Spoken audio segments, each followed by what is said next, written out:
전공의에 이어서 간호사마저 파업으로 의료 현장을 떠나면 의료 공백이 한층 더 심화될 것이란 우려가 커지고 있습니다. 정부는 파업 자제를 호소했지만 상황은 녹록지 않아 보입니다. 당장 추석 연휴가 고비입니다. 정성원 기자가 취재했습니다. 정부가 29일부터 총파업을 예고한 보건의료 노조를 향해 대화로 문제를 풀자고 호소했습니다. 전공의 공백을 메우던 간호사들이 빠져나가면 진료에 상당한 차질이 예상되고 피해는 국민에게 돌아갈 거라는 겁니다.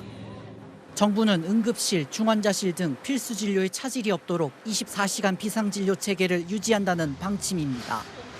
하지만 응급실 대란 우려는 커지고 있습니다. 응급 환자가 제때 치료받지 못하는 이른바 응급실 뺑뺑이가 벌어지고 있는 건데 지난 9일 새벽 2명이 숨지고 1명이 다친 구로역 사고 때도 부상자가 여러 병원을 전전한 것으로 나타났습니다. 4분 거리 중증외상센터가 부상자를 받지 못한다고 해 1시간이 지나 국립중앙의료원에 도착했지만 수술할 정형외과 전문의가 없었습니다. 병원 2곳을 더 찾은 뒤 16시간 만에야 수술을 받았습니다. 동네 병원들이 쉬는 다음 달 추석 연휴에는 환자가 응급실로 더 몰릴 거라는 우려가 나옵니다.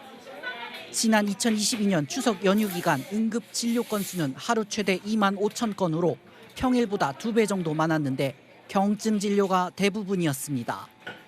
아버지 어머니 모시고 와서 건강검진 해달라, 영양제 내달라 이런 경우 있거든요.